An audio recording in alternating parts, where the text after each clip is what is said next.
This conference will now be recorded. अद्य शनिवासरः अथवा मन्दवासरः फाल्गुन शुद्ध सप्तमी दिनांक 20 मार्च 2021 माधव निदान मधुकोष्टिका उपनिषद दोषव्याधि स्वरूप शंखं चक्रं जलौकान्तसतमृतघटं चारुदोर्भिश्चतुर्भिः सूक्ष्मस्वच्छातिहृद्यां शुकपरिविलसन् मौलिमं भोजनेतरं कालाम्भोदोज्ज्वलाङ्गं कटितटविलसत् चारुपीताम्बराढ्यं वन्दे धन्वन्तरिं तं निखिलगदवनं प्रौढदावाग्निलीलम् प्रौढदावाग्निलीलम् ब्रह्मणो हि समारब्धा मात्रेयाद्येषु पूजिताम् अस्मदाचार्यपर्यन्तां वन्दे गुरुपरम्पराम् आयुर्वेदरतं वन्दे माधवाख्यं महागुरुम् आयुर्वेदामृतं सर्वं शिष्येभ्यो यः प्रदत्तवान् द्रष्टा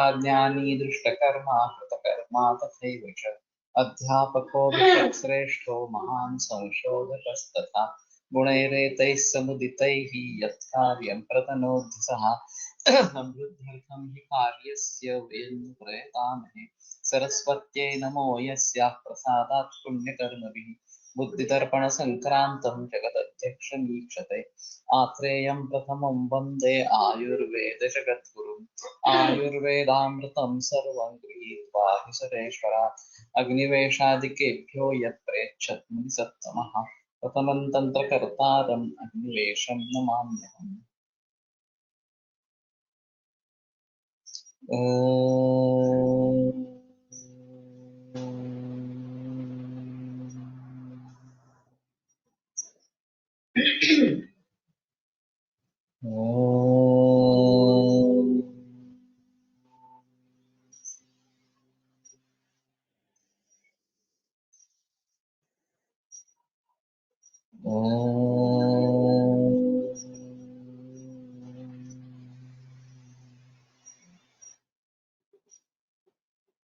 ओम शांति शांति शांति।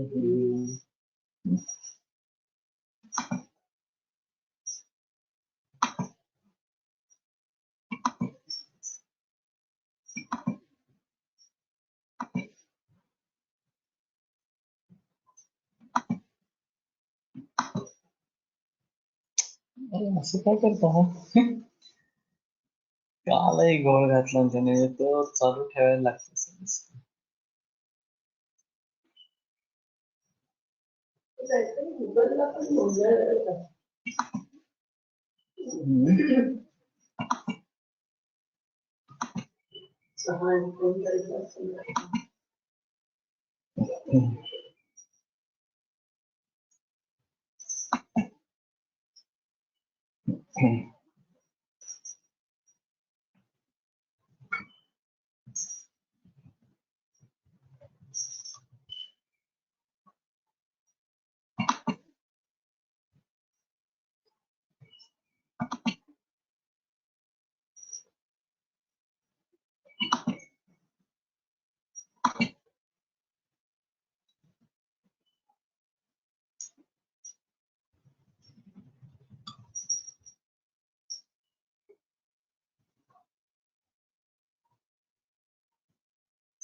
यतः दोषः तत्र समवायि निमित्तं वा न च समवायि निमित्ताभाव प्रयुक्तो नियमेन कार्याभावः किंतु असमवायि निमित्ताभाव प्रयुक्त। तो दोष अगर व्याधि का कारण है तो वो किस प्रकार का कारण, समवाय कारण है निमित्त कारण है इस प्रकार से। तो मैं एक समझता हूँ कि इसके बारे में एक बार हम खुद पदार्थ विज्ञान में चले जाए और न्याय वैशेषिकों का जो कहना है तर्क संग्रह के आधार पर वो एक बार भली भांति समझ ले और फिर कुछ व्यावहारिक उदाहरण लेके रोग और दोष की तरफ आए तो ज्यादा बेहतर है। कारण त्रिविधम समवाय असमवाय निमित्त निमित्त मिति भेदा। तो कारण तीन प्रकार का है, समवाय, असमवाय, निमित्त, इस प्रकार। यत् समवायितं कार्यम् उत्पद्यते तत् समवायी कारणं, यथा तन्तवः पटस्य पटश्च स्वगत रूपादयः। तो जिससे समवाय संबंध में रहकर कार्य उत्पन्न होता है, हाँ, वो समवायी कारण इस प्रकार का बता दिया जाता है। और ये द्रव्य ही होता है, ऐसा उनका कहना है। तो तंतवा पटस्य, पट ये कार्य है, तंतु ये उसका कारण है। तंतु भी द्रव्य है, पट भी द्रव्य है। तो तंतु ये पट का समवाय कारण है। इसी प्रकार पटश्च स्वगत रूपादय है, पट जो है उसके रूप का समवाय कारण इस प्रकार का है। तो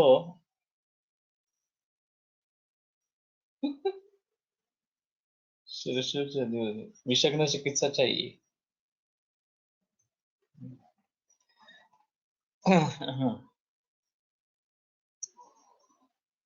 तो अगदों का ही प्रयोग करना पड़ेगा।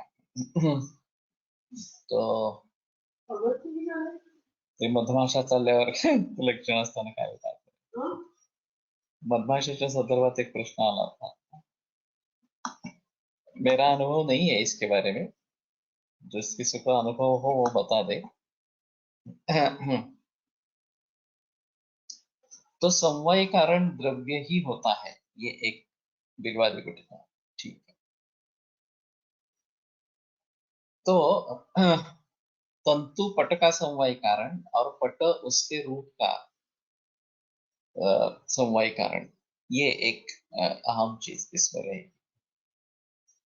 कार्येण कारणेन वा स एकस्मिन् अर्थे समवेतित्वे सति कारणम् असमवाय कारणं, यथा तन्तुसंयोगः पटस्य तन्तुरूपं पटिगतरूपस्य।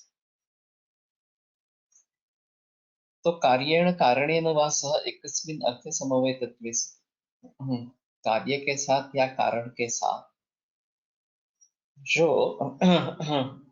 एक समानाधिकरण में समवाय संबंध से रहकर कारण होता है, वो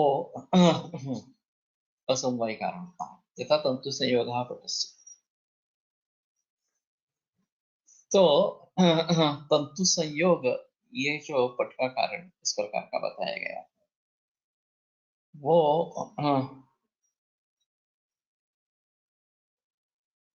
खारीक भी उगाड़ून बघा तुम देखो। ओके। तो तंतु संयोग तंतुओं पर रहता है, तो कारणेन सह एकस्मिन् अर्थे, तंतु ये जो दूसरा कारण है पट का, तो वो समवाय कारण है और ये असमवाय कारण है। तो तंतु संयोग उस तंतुओं पर रहता है। एकस्मिन् अर्थे समवेतत्वेति यत् कारणं तत् असमवाय कारण। तो तंतु संयोग पट का असमवाय कारण इस प्रकार का बन जाता है। तंतु रूपम पटगत रूपस्य, तंतु रूप जो है वो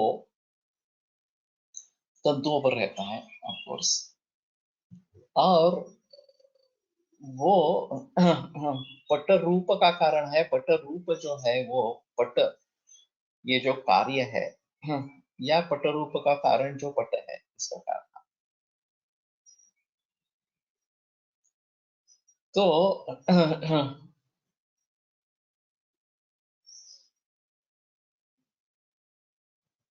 मुझे भी अभी पक्का याद नहीं आ रहा एक्चुअली।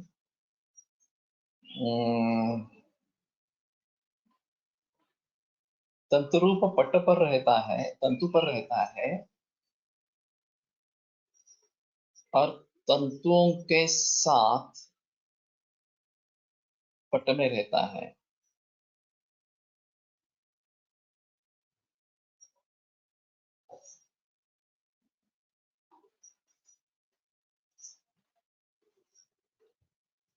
हम्म,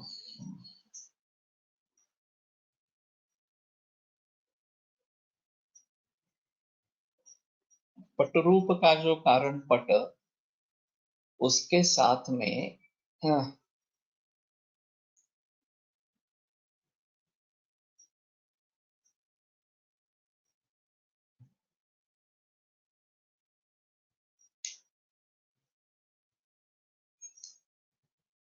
मुझे एक बार मेरी ही किताब देखनी पड़ेगी।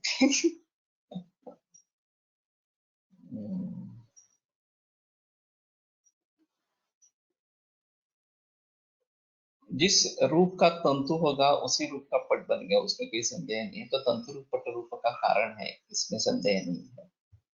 तंतु रूप रहेगा तंतु पर, और तंतु और पट ये दोनों एक अधिकरण में रहेंगे, क्योंकि वो पट तंतु से समवाय कारण से समवेत इस प्रकार का है। तो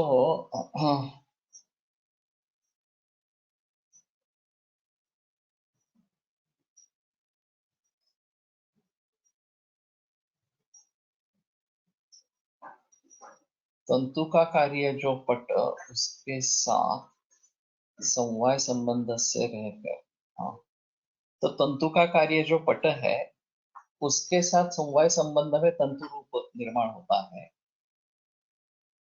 और इस प्रकार कार्य से संबद्ध जो पट या तंतु का कार्य जो पट या तंतु रूप का कार्य कारण जो पट, इस प्रकार तो पट रूप का कारण जो पट, उसके साथ में रहते हुए जो कारण बनता है तंतु रूप,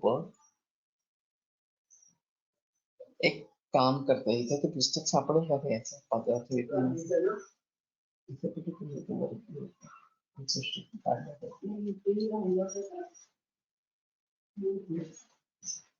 हाँ, हाँ, हाँ.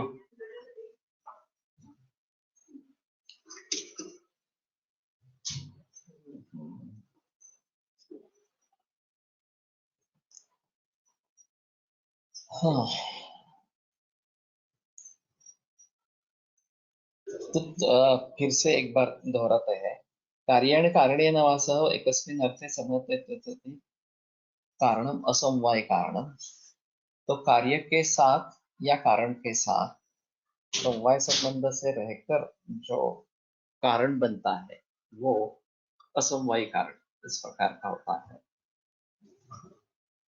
तो तंतु संयोग पटस्य, तंतु संयोग पट में रहता है, तंतु में रहता है, और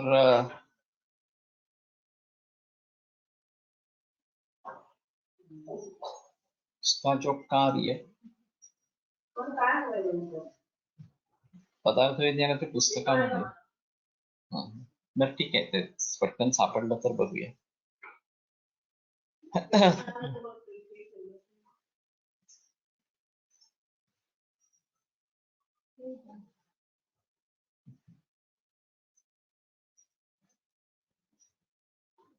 तो तंतु,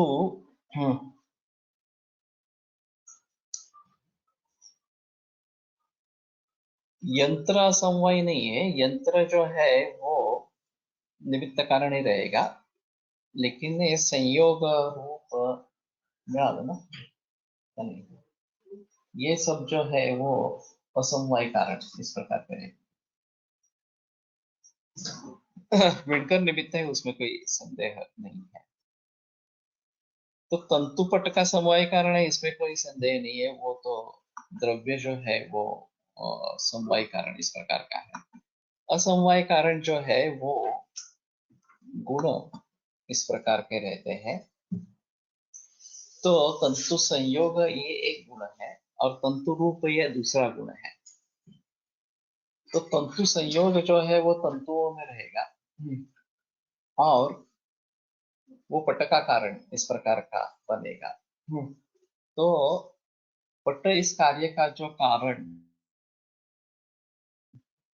कार्य कारणेन वा सह,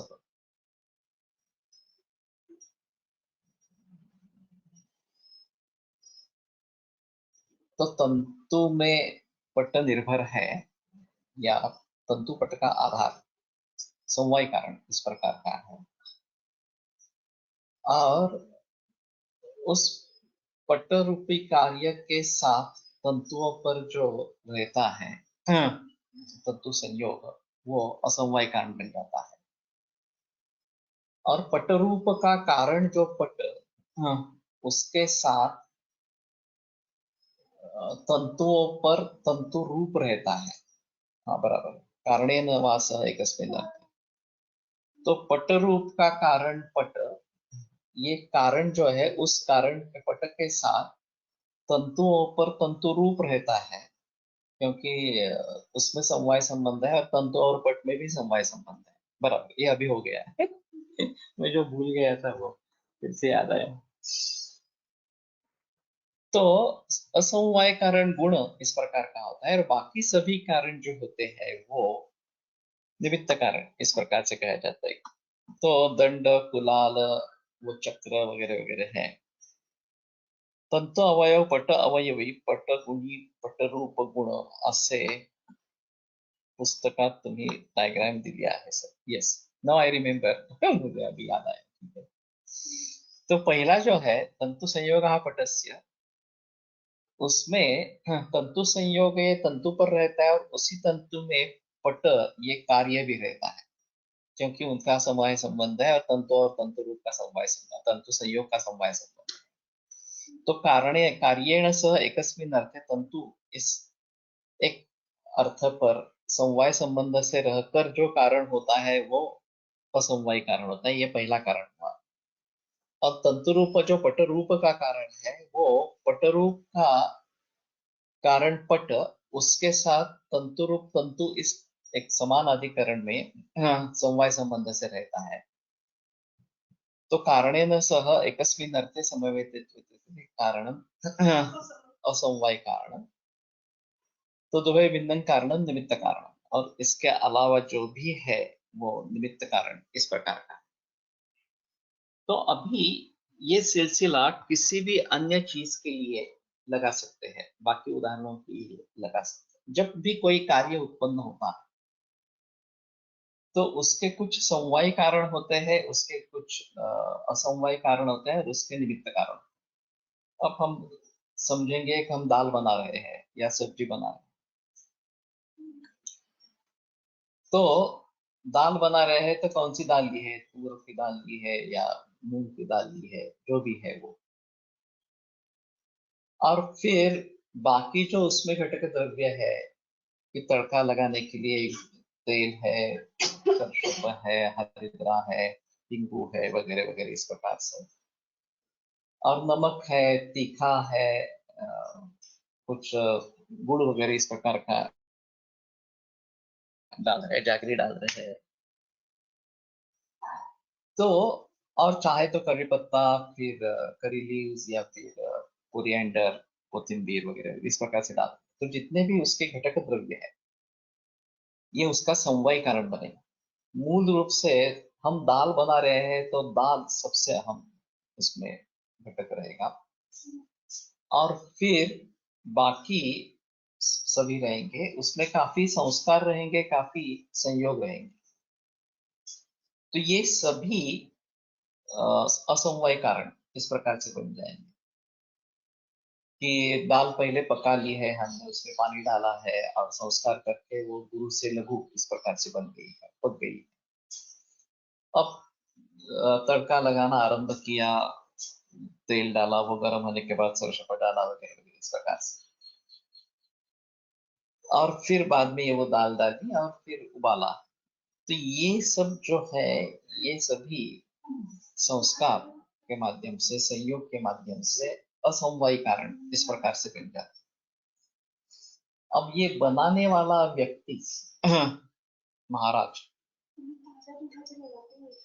हाँ ताजा दूध। तो बनाने वाला व्यक्ति जो है महाराजा, आचार्य इस प्रकार का, बर्तन जो इस्तेमाल में लाए जा रहे हैं वगैरह, ये सब निमित्त कारक इस प्रकार के, महानस है, देश है, काल है, ये सब निमित्त कारक इस प्रकार के। तो इसी प्रकार से कोई सब्जी बना रहे हैं तो वही सिलसिला इस प्रकार का होता रहेगा। तो किसी भी कार्य को लेकर, कोई एक कुर्सी बनानी है, कोई और कुछ चीज बनानी है, तो उसके लिए उसका रॉ मटेरियल जो है वो समवाय कारण बनेगा, उसका जोड़ संयोग वगैरह जो है उसमें और कुछ संस्कार अगर करने हैं वो सब असमवाय कारण बनेंगे, और वो बनाने वाला कारागिर वगैरह जो है वो निमित्त कारण इस प्रकार का बन जाएगा। अभी यही मिट्टी को लेकर हम मृत्तिका का घट बना रहे हैं, तो मृत्तिका समवाय कारण हो जाएगी। वो चक्र वगैरह सब जो है, दंड चक्र कुलाल, ये सब निमित्त कारण बनेंगे। और उस प्रकार के मिट्टी का संयोग, उसको आकार देना, ये सब जो चीजें हैं वो सब असमवाय कारण इस प्रकार के बनेंगे। तो इस प्रकार से हाँ, कोई भी चीज अगर बनती है तो उसमें समवाय असमवाय और निमित्त ये तीन कारण होते रहते हैं। ये न्याय वैशेषिक की पद्धति इस प्रकार की बताई जाती है। सांख्यों ने उपादान कारण ये बताया है कि जिसको ये समवाय कारण रहे उसके लिए वो उपादान कारण कहते हैं, कि क्या कर बनाने के लिए क्या लेना पड़ता है, उसका उपादान किया जाता है। दा यानी कि देना, आदान यानी कि लेना, तो उसको समीप लिया जाता है। अब इसी सिलसिले को रोग के बारे में, दोष दूष समूर्छना के बारे में आगे चलाएंगे। तो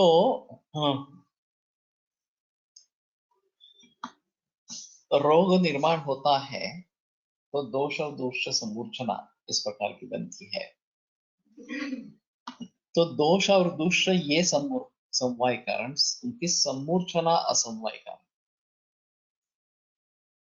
हेतु जो है वो निमित्त कारण नहीं बताएंगे, हेतु दोष का कारण है या सीधे व्याधि का कारण बनेगा। व्याधि हेतु भी है, दोष हेतु भी है।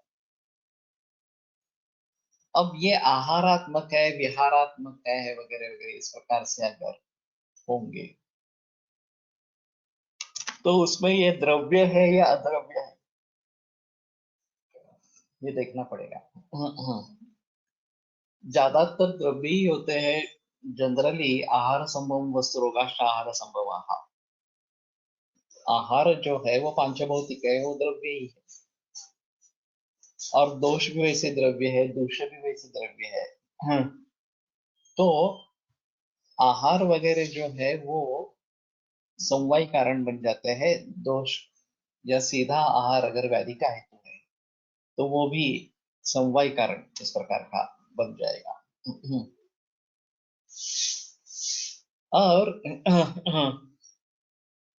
दोष दूष्य सम्मूर्छना होगा होना, या दोषों का व्यापार होना, कि दोष एक जगह से दूसरी जगह पे चले जाना वगैरह इस प्रकार के जो है वो असमवाय कारण इस प्रकार का कहा जाएगा। इसमें संयोग वियोग कुछ भी हो सकता है, क्योंकि जब एक स्थान से दूसरे स्थान में चले जाएंगे तो एक पहले स्थान से वियोग और दूसरे स्थान से संयोग, ये भी पॉसिबिलिटी इस प्रकार की है। तो दोषों का व्यापार जो है, दोष दुष्ट समूर्छना भी दोषों के व्यापार में गिरेगी, उसमें गिनी जाएगी। तो ये सभी असमवाय कारण इस प्रकार के रहेंगे।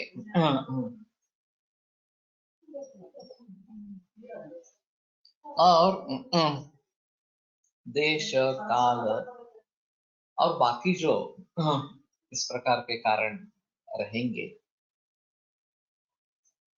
वो निमित्त कारण इस प्रकार से रहेंगे। अब उत्पादक हेतु और व्यंजक हेतु, इसमें एक निमित्त कारण ये भी होता है, और उससे फ्लेयर डिसीज हो जाते हैं। तो ट्रिगरिंग फैक्टर इस प्रकार का कहा जाता है। और वो साक्षात दोष प्रकोप करने के लिए या व्याधि निर्माण करने के लिए सहायक होता है, ये थोड़ा सोचना चाहिए। लेकिन ये निमित्त हुआ और फिर रोग की निर्मिति हुई, ऐसा तो हम देखते हैं इस प्रकार से। खास करके एलर्जी कंडीशंस जो भी है उसमें एक निमित्त कारण इस प्रकार का होता है। अगर वो कारण भी नहीं होगा तो भी रोग व्यक्त नहीं होगा, तो उसमें कारणत्व तो जरूर है, उसमें संदेह नहीं है। लेकिन ज्यादा महत्व उत्पादक हेतु की है, वो वहां पे ज्यादा समझने की कोशिश करें। अभी वास्तव में ऐसा है कि दोषों का ही परिणत रूप व्याधि है। व्याधि कुछ अलग संकल्पना है, ऐसा नहीं है। दोष ही परिवर्तित हो जाते हैं, उनकी अवस्था बदल जाती है, प्राकृतिक स्थिति बदल कर विकृत स्थिति प्राप्त हो जाती है, और उसको हम व्याधि कहते हैं, क्योंकि वो लक्षणों के द्वारा व्यक्त होती है। समास्वं कर्म कुर्वते, समसान स्थिति में दोष अपना अपना काम करते रहते हैं और स्वास्थ्य की अनुभूति रहती है। लेकिन ये जब इस प्रकार से बिगड़ जाते हैं कारणों के, और इन तीनों कारणों से रोगों की निर्मिति होती है, तो उसका व्यक्ति भाव लक्षणों से होता है। और फिर हम ये रोग रूपी कार्य उत्पन्न हुआ, ऐसा कहते हैं। तो दोष किस प्रकार के कारण है, ये यहाँ का अहम मुद्दा इस प्रकार का। तो दोष अगर समवायी कारण रहेंगे, तो समवाय कारण के नाश से कार्य का नाश होता है, ये बाहर दिखाई देता है। कि अगर हम मिट्टी का घट बना रहे हैं और मिट्टी का ही नाश हो गया, मिट्टी टूट गई, इस प्रकार से मिट्टी नष्ट हो गई, तो घट रहेगा नहीं, ये तो सिंपल इस प्रकार की बात है। उसी प्रकार जिस दोषों की परिणत अवस्था रोग है, वो दोष ही नहीं रहे, तो रोग कहाँ रहेगा? तो रोग नहीं रहेगा। और इसलिए पंचकर्म द्वारा अगर हम दोषों को निकाल देते हैं, तो ये तो संशोधन है, शुद्धा न तेषां पुनरुद्भव, उसमें पुनरुद्भव होने की आशंका बहुत कम रहती है। कारण फिर से उतने ही तरीके से अगर चलता रहे, तो फिर से निर्मिति होगी। लेकिन वैसे देखा जाए तो दोष अगर निकल जाएंगे तो निर्मिति नहीं होगी। लेकिन इसके लिए दोष अलग होना जरूरी है, और दोष दूष्य समूर्छना का भंग होना जरूरी है। तो ये दोष दूष्य समूर्छना किस प्रकार का काम है? तो जहां वहां जैसे कपालमाला संयोग ये एक कारण था, या तंतुओं का संयोग ये पट का कारण था, उसी प्रकार से दोष दूष्य समूर्छना, दोष और दूष्य इनका संयोग ये व्याधि का कारण, रोग का कारण, इस प्रकार। तो ऐसी अवस्था में तंतु संयोग का नाश हो जाएगा तो भी पट का नाश होता है। उसी प्रकार से दोष दूष्य समूर्छना भंग हो जाएगी, दोष और दूष्य अलग हो जाएंगे, तो भी व्याधि का नाश होगा। लेकिन तिमिर, गुल्म वगैरह इस प्रकार के जो रोग है, इनमें इनकी ये बहस है कि यद्यपि ये कफ दोष से उत्पन्न होने वाले हैं, तथापि उसमें वमन का प्रयोग नहीं करना। तो समवाय कारण के नाश से रोग का नाश होता है, लेकिन यहाँ समवाय कारण का नाश करना ही नहीं है, इस प्रकार का सूत्र है नवामय तैमेरिकम वगैरह इस प्रकार से। तो केवल समवाय कारण के नाश से ही रोग का नाश होता है, ऐसा नहीं। तो इन दोनों रोगों की ट्रीटमेंट कैसे करेंगे? तो विरेचन देना है, रक्तमोक्षण करना है वगैरह, ये तिमिर के बारे में बताया गया है।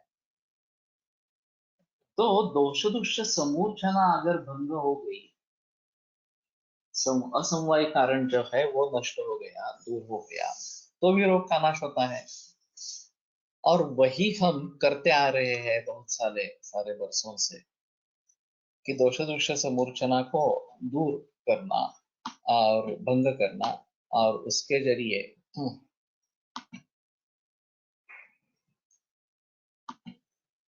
स्रोत दृष्टी हेतु खवैगुण्य निर्माण हे दोष दृष्टी हेतु पेक्षा वेगळे, आणि हेच दोष दुष्य समूर्छनेस मूळ कारण आहे। ये निमित्त कारण रहेगा कि ये साक्षात रोग की निर्मिति के लिए कारण नहीं होते हैं, किंतु खवैगुण्य वहां पे रह जाता है, और इसलिए यत्र संगत खवैगुण्यात व्याधिस्तत्रोपजायते, दोष जहाँ पे अटक जाते हैं, तो वो कारण होते हैं। स्ववैगुण्य और खवैगुण्य ऐसे दो पार्ट है इसमें। तो स्ववैगुण्य जो है वो दोष अपने अपनी अ, वेग से, जव से घूमते रहते हैं, और जहां उनके वेग की समाप्ति होती है वहीं पे वो स्ववैगुण्य के कारण वहां रोग निर्माण करता है। दोष समवाय कारण है तो शोधन चिकित्सा, और दोष असमवाय कारण है कारण के जैसे लग रहे हो तो शमन। ऐसा नहीं बता सकते। शोधन और शमन, हाँ, ये दो अलग अलग चीजें इस प्रकार की है। तो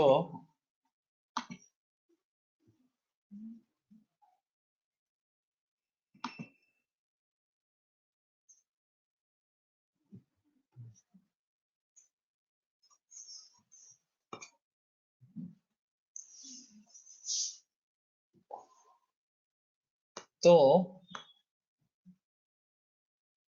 हमें क्या करना है इसके बारे में हमें सोचना पड़ेगा।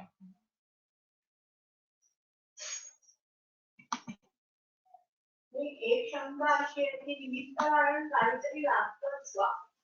त्याच्याशिवाय त्याच्याशिवाय होत नहीं। हाँ, निमित्त कारण लगता ही है, क्योंकि दंड कुलाल वगैरह नहीं होंगे, यंत्र नहीं होंगे, तो कार्य का निर्माण होगा ही नहीं इस प्रकार से। म्हणजे नुसती शरीरातल्या शरीरात आपोआप डोळ्याचं संरक्षण आहे. हाँ, नुसती शरीरातल्या शरीरात आपोआप डोळ्याचं संरक्षण होऊन झाले नाही. आपोआप कशी होईल? कारणाशिवाय तर नाही होणार। म्हणजे हेतू मुख्य काय निमित्त आहे. पाहिजेच, हेतू पाहिजेच। नाही, पण आता सपोज आहे कॅन्सर्स मध्ये वगैरे असेल की अचानक मध्ये लागलं किंवा असं याच्यामध्ये निमित्त कारण कुठे? हाँ, शुक्रबीज दृष्टी हे मुळापासूनच कारण असलेलं आहे, आणि त्याला इतर कारणांची जोड मिळाली की कैंसर व्यक्ति है। जेनेटिक कॉज और एनवायरमेंटल कॉज, ये दो कॉजेस है। और जेनेटिक कॉज तो अभी सभी में मौजूद है, सभी में ऑन्कोजीन्स है, सभी में 3 बार एक्सीडेंट होता है और कैंसर होने की संभावना होती है पूरे जन्म में, ऐसा एक कहा जाता है। तो जब ये रिएक्शन होती है, एक्सीडेंट होता है, तो उस समय में अगर हमारी प्रतिकारक क्षमता अच्छी हो तो हम बच जाते हैं। जिनकी प्रतिकारक क्षमता कम है वो इसके शिकार बन जाते हैं और कैंसर हो जाता है। तो बेसिकली व्याधि यानी कि दोष दूष्य समूर्छना, ऐसा अगर हम मानते हैं तो उसका भंग होना और दोष अलग होना ये एक अहम चीज है। दोष अलग होने के बाद अगर ज्यादा मात्रा में दोष है तो शोधन करना है, कम मात्रा में है तो शमन करना है। इस प्रकार से उसके बारे में सोचो। बेसिकली दोष दूष्य समूर्छना भंग करना ये एक अहम चीज इस प्रकार की है। और ये व्याधि प्रत्यनीक चिकित्सा का फल है। तो व्याधि निर्माण हुआ ये एक स्पेशल बात होगी, ये एक अहम चीज इसमें रहेगी। और फिर उस व्याधि के लिए प्रत्यनीक क्या हो सकता है ये सोचना और उसका प्रयोग करना, ये एक अहम बात है। बागेवाडीकर सर ने हीरक भस्म का आरंभ कैंसर में शुरू किया और काफी सफलता इसमें से पाई, और जो लोग उनके मार्ग पर चल रहे हैं काफी सफल चिकित्सक इस प्रकार के हैं। अब ये हीरक भस्म उनके ध्यान में क्यों आया व्याधि प्रत्यनिक करके, और बाद में वो प्लैटिनम का भस्म इसके बारे में सोच रहे थे। तो मुझे पता नहीं चल रहा था कि प्लैटिनम के बारे में क्यों सोच रहे, लेकिन जब अब केमोथेरेपी ड्रग्स के बारे में सुना तो प्लैटिनम बेस्ड मेडिसिन है, कार्बोप्लेटिन वगैरह जो मेडिसिन है वो प्लैटिनम बेस्ड। तो इस दृष्टि से वो शायद उसके बारे में सोच रहे थे कि प्लैटिनम का भस्म बनाए और फिर उसका उसमें प्रयोग करेंगे। तो मैंने जो सोचा कि शुक्र शोधन गण, धातुपाचक और हीरक के कॉम्बिनेशन करना है इस प्रकार से, क्योंकि ये तीनों इसमें कारण, शुक्र दृष्टि कारण है, धातुओं में दोष स्थित है इस प्रकार से, और व्याधि प्रत्यनिक करके हीरक भस्म इस प्रकार से देना है। तो ऐसा सोचकर मैं तीनों का कॉम्बिनेशन बनाकर दे रहा हूँ इस प्रकार से। तो दोष दूष समूर्छना कैसे भंग करनी है, ये एक अहम मुद्दा इसमें रहेगा। ख वैगुण्य ये हम निमित्त कारक कह सकते हैं, क्योंकि कुपितानां हमें दोषाणां शरीरे परिधावतां यत्र संयुक्त ख वैगुण्यात् व्याधिस्तत्र उपचार। किसी दूसरे कारण के जरिए वहां पे अगर वैसे मौजूद है, या फिर आनुवंशिकता कैंसर है, या फिर कुछ आघात वगैरह इस प्रकार का हुआ है, और फिर वहां व्याधि निर्माण होता है, तो ये निमित्त कारण इस प्रकार का रहेगा, और उसके जरिए ये व्याधि इस प्रकार का निर्माण होता है। अब इसमें निमित्त कारण क्या होगा, ये एक बड़ा अहम सवाल इस प्रकार का।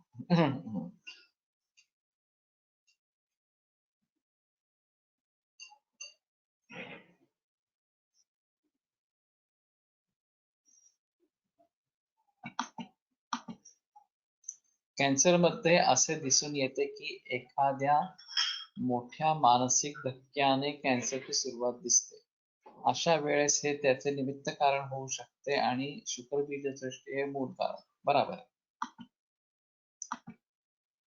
इसमें ये भी बात हो सकती है कि इस प्रकार के संकरित बीज का निर्माण, संकरित गाय का निर्माण और उसका प्रयोग, ये मूल कारण इस प्रकार का रहेगा। उससे शुक्र दृष्टि वैगुण्य सभी समाज में इस प्रकार से, और फिर एनवायरमेंटल फैक्टर या इस प्रकार का मानसिक तनाव, पोल्यूशन, ये सभी मिलकर कैंसर की निर्मित कर रहे हैं।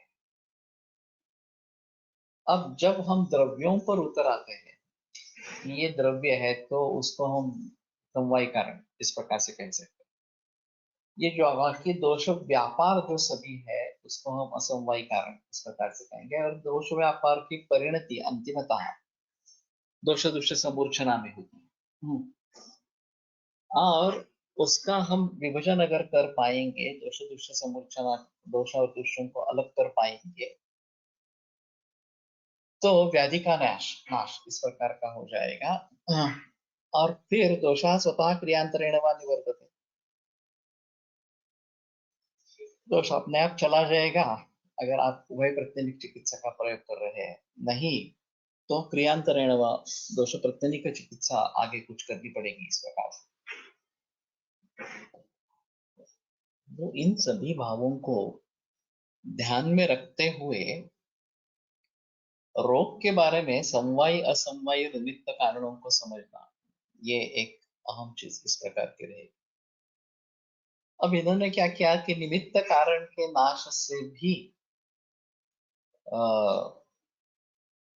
कार्य का नाश हो सकता है, ऐसा एक उदाहरण सामने प्रस्तुत किया। वास्तव में निमित्त कारण का नाश होने पर कार्य का नाश नहीं होता है। दंड कुलाल आदि उच्छेद, दंड कुलाल वगैरह का नाश हो गया तो घट का नाश होता है, ऐसा नहीं है। दोष प्रकोप धातु विरोधी हेतु बरोबर स्वतः तुष्टिकर वैगुण्य कारण।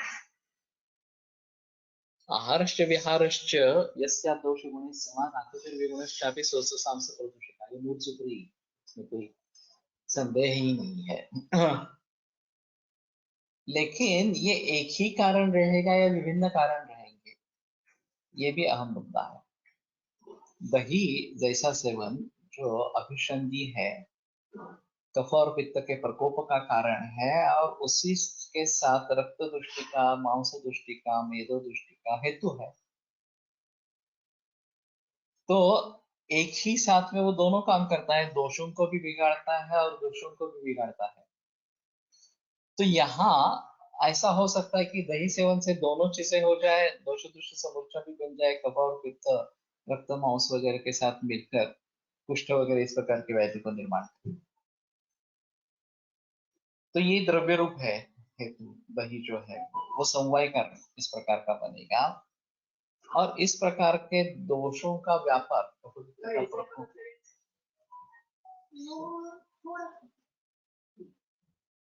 इस प्रकार से वो दोष प्रकोप का कारण बन जाएगा, और उसी प्रकार से दूसरों को भी दूषित करेगा, दुष्ट करेगा। तो ये बिगड़े हुए दोष और ये दूष इकट्ठा आकर कुछ संप्राप्ति बनाएंगे। तो ये संप्राप्ति, ये जो दोष व्यापार है, ये असमवाय कारण इस प्रकार का होगा। और फिर दोष, ये संकल्पना जो है वो गुण है, बुद्धि है, ये हमारी बुद्धि है, ये इस प्रकार का रोग है, ऐसा हम उसको समझ रहे हैं। व्याधि है कार्य वस्तु रूप नाही, बुद्धिस्थिकृत पदार्थ, दोष है मूर्त वस्तुरूप आहे, तर वस्तुरूप समवायी कारणापासून अवस्तुरूप व्याधी कसे निर्माण होते। सवाल अच्छा है, लेकिन द्रव्य और गुण, ये जो बात मैंने बताई थी कि गुण समूह यानी द्रव्य है या नहीं, ये एक बड़ा चिंता का विषय है। और द्रव्यों का शक्ति में रूपांतर और शक्ति का द्रव्य में रूपांतर ये होता रहता है। वैसे देखा जाए तो व्याधि दोषों की ही एक परिणत अवस्था है, और दोष अगर द्रव्य है तो व्याधि भी उस हिसाब से द्रव्य होना चाहिए। व्याधि को समझना ये बुद्धिस्थिति को पता है। व्याधि एक अलग चीज और उसको समझने की अलग सी चीज इस प्रकार से। तो नो डाउट हम जिस तरीके से व्याधि को समझते हैं, रोग को समझते हैं, वो एक बुद्धिस्थिति पदार्थ होने के कारण ज्ञान ये गुण है। लेकिन व्याधि अगर दोषों की ही एक परिणत अवस्था है, और वो दोनों द्रव्य ही है इस प्रकार से, तो संभवतः व्याधि भी द्रव्य स्वरूप हो सकता है। जैसे हम कैंसर वगैरह में देखते हैं, जब ये सेल्यूलर लेवल पे टिश्यू देखते हैं कि ये इस प्रकार का एबनॉर्मल सेल्स है, कैंसरस मैलिग्नेंट सेल्स है वगैरह, पोरली डिफरेंशिएटेड है, वेल डिफरेंशिएटेड है वगैरह वगैरह इस प्रकार से। तो ये क्या है, ये द्रव्यों का ही परीक्षण है, माइक्रोस्कोप के जरिए द्रव्यों का ही परीक्षण है। लेकिन जब हम दोष की बात करते हैं, ये पित्त बढ़ा हुआ है, वात बढ़ा हुआ है, वात वैसे मूर्तिमान है लेकिन दृश्य नहीं, कफ और पित्त दृश्य है, लेकिन वात के परमाणु होने के कारण वो द्रव्य जो है वो, जिसको हम समझ सकते हैं एब्स्ट्रैक्ट टर्म नहीं है वात इस प्रकार से। लेकिन दोषों के स्तर पर अगर कुछ बिगाड़ हो जाता है तो उसको ट्रीट करना ज्यादा सुलभ होता है। जब दोषों में इस प्रकार के परिवर्तन आने लगते हैं, द्रव्य स्वरूप ही बदलने लगता है। वैसे क्या है कि दोष अगर बढ़े भी है, द्रव्य स्वरूप में भी बढ़े, तो उनको निकाला जा सकता है। दोषों के बारे में वो नहीं हो सकता। दोषों को ज्यादा से ज्यादा हम रक्त को निकाल सकते हैं, बाकी किसी विषय को निकाल नहीं सकते। तो और वो भी अच्छा नहीं है तरीका, दोष को निकालना है बेसिकली, लेकिन दोष को निकालना मुश्किल है, इसलिए दूषक के साथ दोष को निकालना। लेकिन वमन विरेचन बस्ती, इन क्रियाओं में हम दोषों को ही निकालने की कोशिश करते हैं, तो ये द्रव्य रूप है और निकल जाते हैं, उसमें संदेह नहीं है। और हम रोग की बात कर रहे हैं कि रोगी अवस्था है, उसमें हम पंचकर्म कर रहे हैं या उसमें शमन कर रहे हैं, और फिर ये दोषों की ही अगर परिणत अवस्था है और दोष द्रव्य है, तो व्याधि भी द्रव्य स्वरूप कार्य हो सकता है। ऐसा ही नहीं कहेंगे कि उसको अद्रव्य ही कहेंगे, उसको समझना अद्रव्य है, ये दोनों अलग चीज है। Can we say dosha is name given to group of gunas? सिर्फ गुण नहीं है ये तो ये एक बड़ा सवाल है कि गुण समुदाय द्रव्यम न गुण समुदाय ही द्रव्य है, ऐसा है या नहीं? द्रव्यमेव रसादीनां श्रेष्ठम ते ही तदाश्रया, ये तदाश्रयत्व जो है ये काफी महत्वपूर्ण। हम गुण नहीं दे सकते हैं, हम द्रव्य दे सकते हैं। तो इसीलिए इन्होंने द्रव्य को अलग माना, गुण समुदाय द्रव्य ऐसा नहीं माना। इन्होंने द्रव्य के अधिष्ठान में गुण और कर्म रहते हैं, इस प्रकार की संकल्पना की। द्रव्याशिवाय गुण अस्तित्व नाही असे आहे। वही मैं बता रहा हूं कि गुण समुदाय द्रव्य ये टिकता नहीं है पक्ष, क्योंकि चाहे उसको मान लिया जाए, फिर भी हम सिर्फ गुण नहीं दे सकते। तो सूर्य प्रकाश एक अच्छा उदाहरण है। क्वांटम थियरी सूर्य प्रकाश के बारे में है और वो फिर भी प्रचलन में है। सूर्य केवल वेव्स फॉर्म में, जो प्रकाश किरण है जो वेव्स फॉर्म में है, वो शक्ति स्वरूप है, ऐसा मानने वाला एक बड़ा वर्ग है।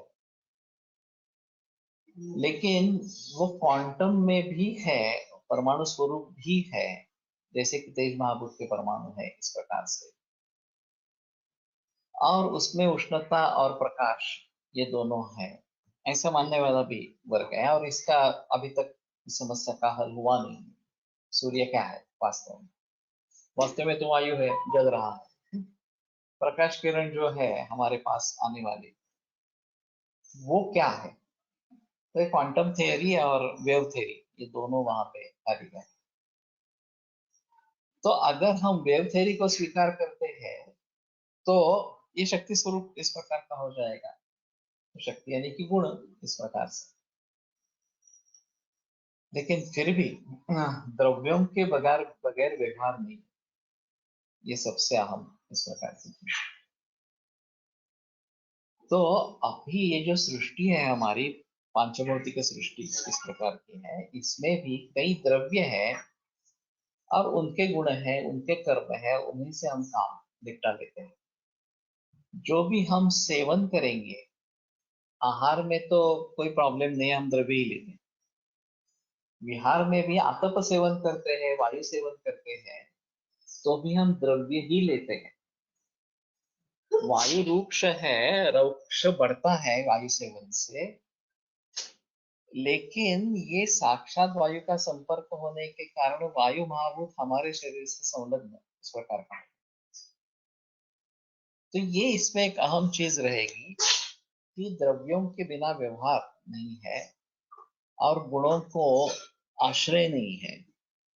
तो इस बात को समझते हुए परमाणु की बात होती है। सिर्फ आकाश एक अलग महाभूत है और वो पहला महाभूत बताते हैं कि जिसके परमाणु इस प्रकार के नहीं है। लेकिन फिर भी वो कारण है बहुत सारे चीजों का। और आकाशात वायु वायुरग्नि वगैरह ये जो बात बताते हैं कि तस्मात् आत्मनः आकाश संभूता, आत्मा से आकाश उत्पन्न हुआ, आकाशवाद वायु वायु अग्नि अग्नि आपा पृथ्वी। तो उसमें इन सभी का प्रसव करने का सामर्थ्य आकाश में है। ये एक अहम चीज इस प्रकार के लिए, यद्यपि उसको खुद के कुछ परमाणु नहीं। तो ये बड़ा अजीब मामला है। जिसके खुद के परमाणु नहीं है, वो परमाणु वाले वायु तेज जल और पृथ्वी इन महाभूतों को कैसे जन्म देता है? बगैर अग्नि के द्रव्यों से गुण अलग नहीं होंगे, ऐसा भी सही होगा।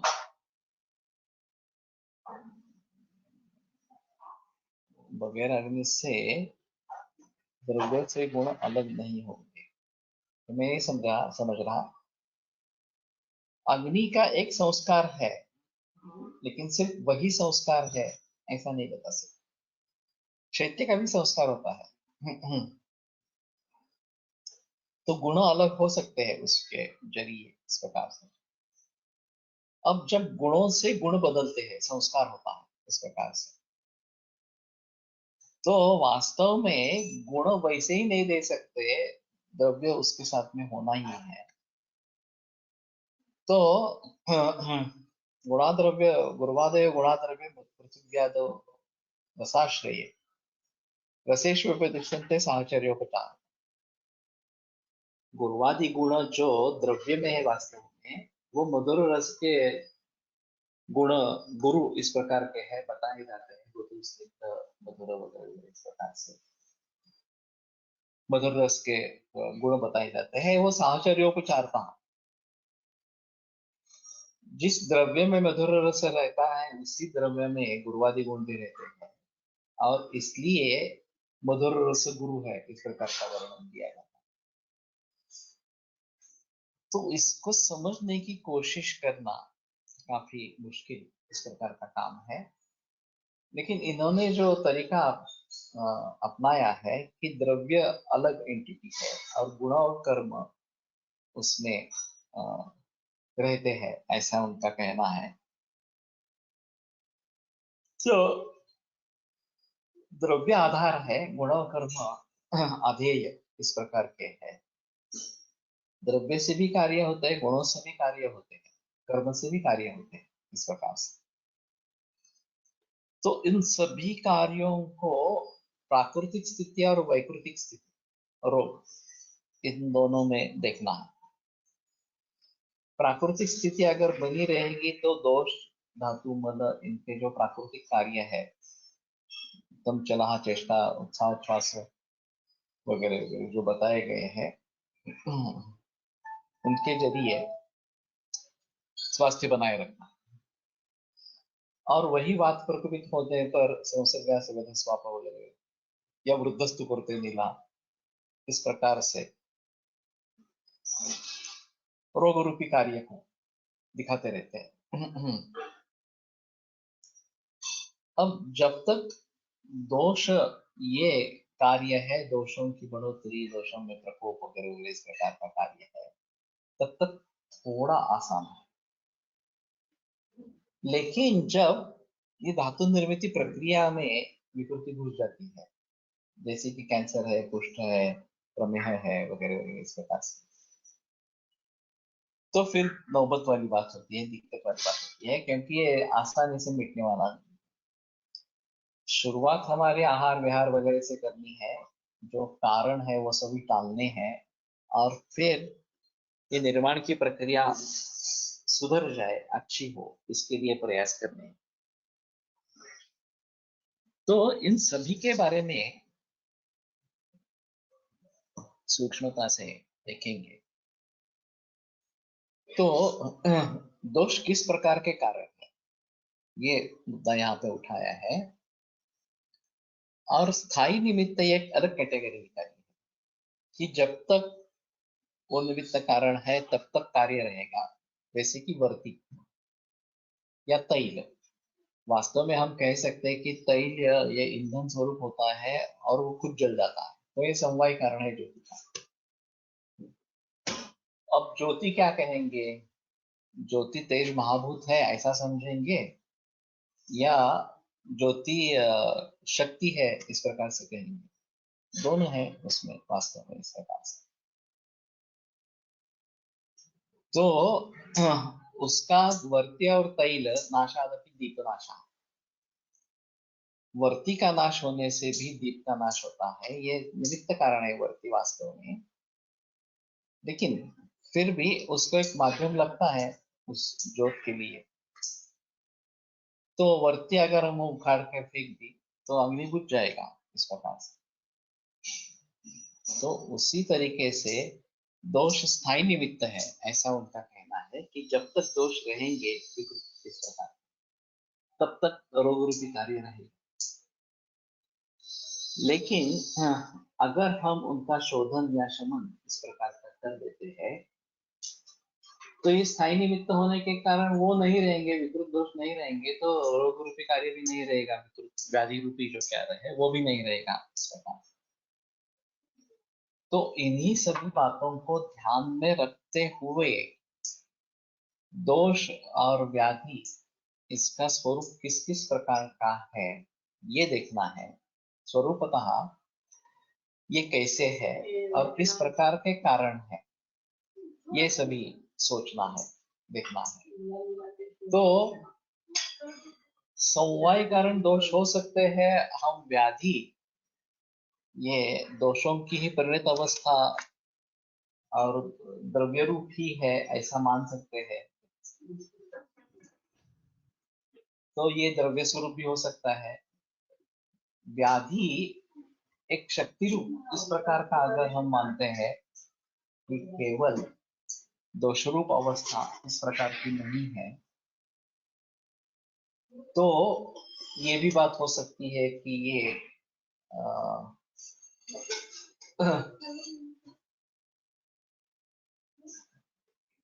फिर भी दोष उसका कारण है, आहार कारण है, जो स्वरूप है और उससे ऊर्जा बनती है, वो गुण स्वरूप है। तो ये भी बात हो सकती है। और अगर हम उसको बुद्धिस्ती को तो पता इस तरीके से समझने की कोशिश कर रहे हैं, तो ये व्याधि का स्वरूप नहीं है, व्याधि के समझने की कोशिश। ये दोनों चीजें अलग अलग इस प्रकार के हैं। तो ये काफी अहम मुद्दा है, बहस वाला मुद्दा है। तो मैं मानता हूं कि अभी कॉज इफेक्ट रिलेशनशिप ये एक अहम मुद्दा है जो किसी भी साइंस का पाया इस प्रकार का होता है या मूल होता है, जड़ होता है उसका। और कॉज इफेक्ट रिलेशनशिप ही अगर समझेंगे नहीं बेहतर तरीके से तो हम शास्त्रों को समझ नहीं पाएंगे। तो अगले गुरुवार को मुझे इसके बारे में याद दिलाया। एलोपैथी मध्ये दिलंय क्या तुम्ही? हाँ निमित्त कारण अशा प्रकारचं आपल्याकडे वर्णनच नाही, निमित्त स्थायी किंवा निमित्त समवाय असमवाय असं वर्णन आयुर्वेदात कुठंच आलेलं नाही, हे आणि टीकाकारांनीच काढलं।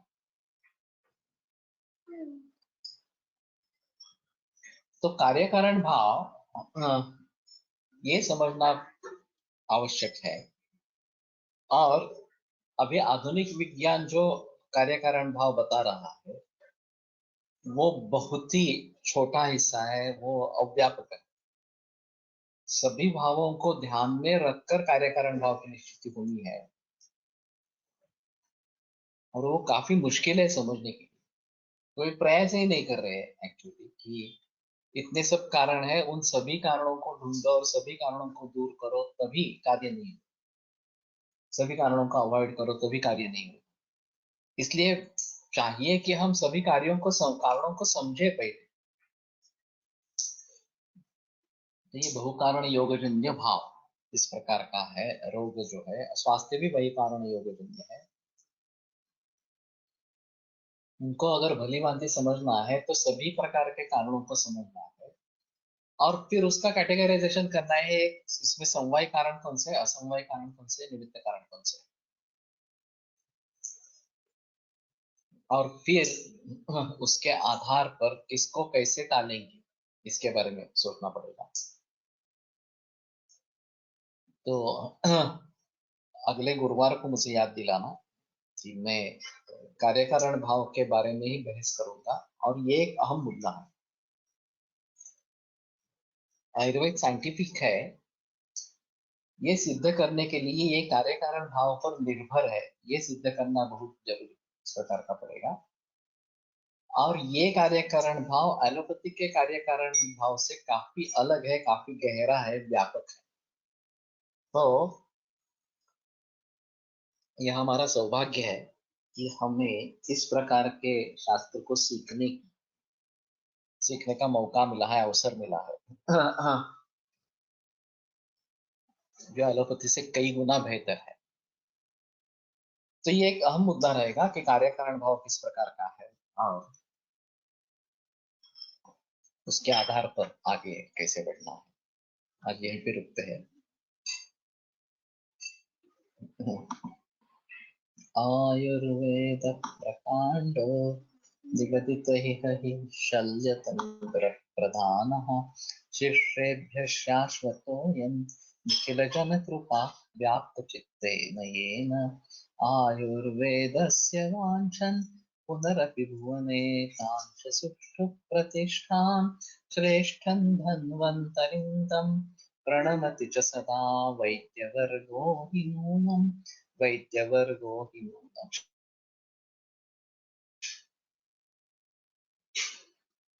ॐ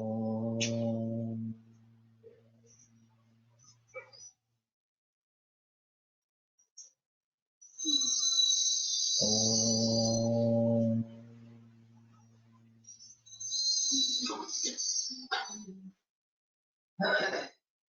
ॐ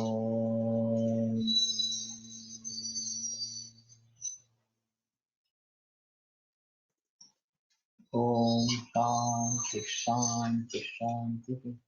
विरम्यते व्याख्यानव्यापारः सोमवासरे पुनरुक्मिष्यामि।